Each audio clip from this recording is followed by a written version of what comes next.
Showbiz fanatics Catherine Bernardo nahaharap ngayon sa isang napakatinding intriga dahil sa pagiging close nito kay Alden Richards. Ang lahat ng yan, but before that, if you haven't subscribed yet to my YouTube channel, please don't forget to like, share, and subscribe at i-hit mo na rin ang notification bell for more showbiz updates.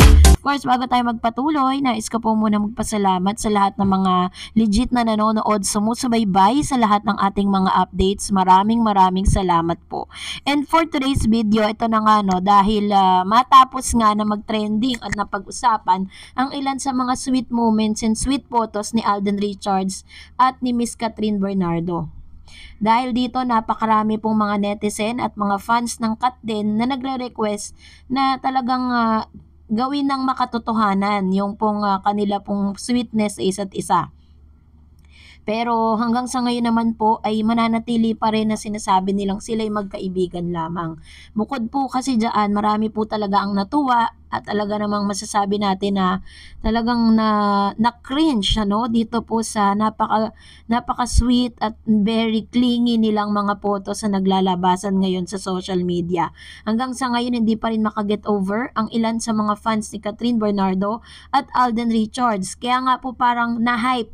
Nagkaroon po ng napag-usapan tuloy at minamadali na ng direktor na magawa ang Hello Love Goodbye Part 2 dahil po parang susunod sila sa Agos. Tuloy, dahil po sa mga intriga na ito, parang nababahiran yung pagiging sweet nila. Sinasabi po na parang ginagawa lang ito ni Alden at siya ni Catherine Bernardo dahil po para mapag-usapan dahil meron silang bagong movie or movie na gagawin. Which is sa isang banda, maaaring isa yan sa mga dahilan. Pero hindi natin alam ang kapalaran, 'di ba? Maaaring dati talaga inahulog ang kalooban nila sa isa't isa, but because Miss Catherine Bernardo is may karelasyon po siya that time, which is si Mr. Daniel Padilla, na inamin naman po at nakita sa mga kilos nitong si Daniel Padilla na ang laki ng selos niya kay Alden Richards.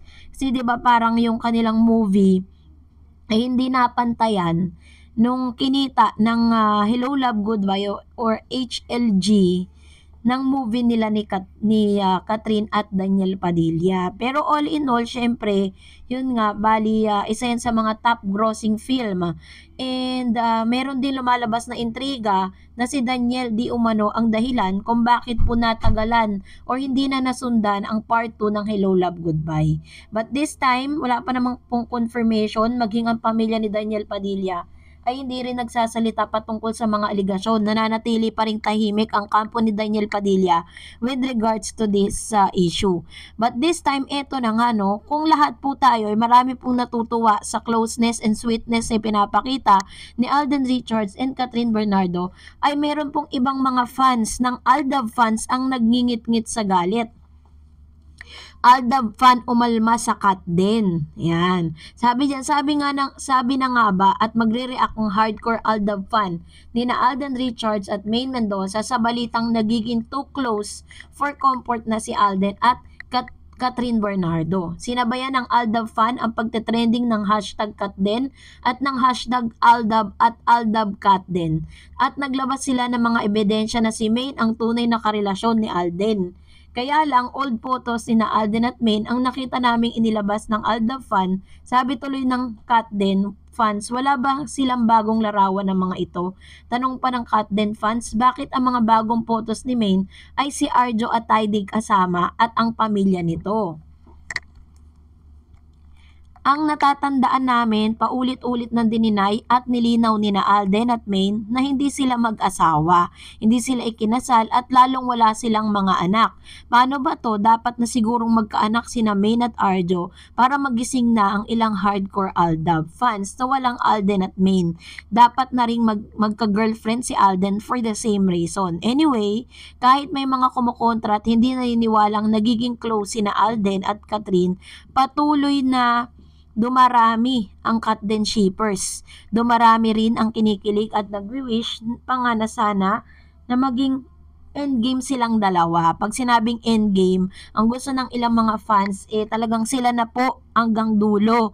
Patunay na naglalayag ngayon ang Katden ay meron na pong 9.1 million views sa TikTok ng video ng pagdalo ni Alden sa post-birthday party nito. Ayaw ring paawat sa Twitter na may 2.8 million views. Paano pa kaya kapag gumawa ulit sila ng movie? So nakita nyo, diba? And ayon pa kay Mr. OG Diaz, ito pakinggan po natin.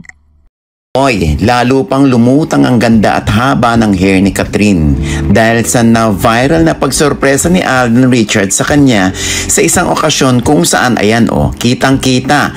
Papasok ng room si Alden, may dalang bouquet of flowers habang si Catherine ay di maitago ang kilig nang makita si Alden. Nag-hug sila at meron pang isang shot kung saan tinutukan sila ng camera pero ang pagkaklingi nila ay normal na normal at medyo hinatak pa ni Alden itong si Catherine. Ayan tuloy, ipinapalagay ng mga Katden fans na nanliligaw na nga ba si Alden kay Catherine o nagpapaingay lang daw ang dalawa dahil nakatakda ng simulan ang kanilang part 2 ng Hello Love Goodbye na this time ay sa Canada nakukunan with Direk Cathy Garcia pa rin ang mamamahala at ipalalabas daw sa MMFF. Eto nga't maraming kinilig, marami rin nang nabuisit, lalo ng Aldab fans na hanggang ngayon ay andon pa rin ang ilusyon na mag-asawa sina Alden at Maine Mendoza. At may anak pang araw ito. Kaya sisira pa raw ba ng pamilya si Catherine ngayon? Kaloka ang mga fanay na hindi pa rin makamove on. Pero ito nag-aabang din sila sa Yan ay ilan lamang sa mga statement ni Mr. OG Diaz sa kanya pong channel sa OG Diaz Showbiz Updates at sinabi niya na hanggang sa ngayon ay umaasa pa rin po ang Aldab fan na talagang si Maine at si Mr. Alden Richards talaga ang magkakatuluyan or sila na po talagang mag-asawa. Pero dun po kasi sa mga videos na ipinakita ni Mr. Atayde at saka ni Maine, hindi naman po sila gagastos ng ganun kalaki nang naglulukuhan lang sila na yun po ay taping lang. So this time siguro it's about time para mag-move on tayong lahat. At although sinabi ni Alden Richards na kung yun talaga yung gustong paniwalaan ng mga Aldab fans ay wala siyang magagawa. Pero how many times na rin po kasing idininay ni Alden, lalo-lalo na ni Maine Mendoza, ilang beses niya pong pinagsisigawan sa Itbulaga.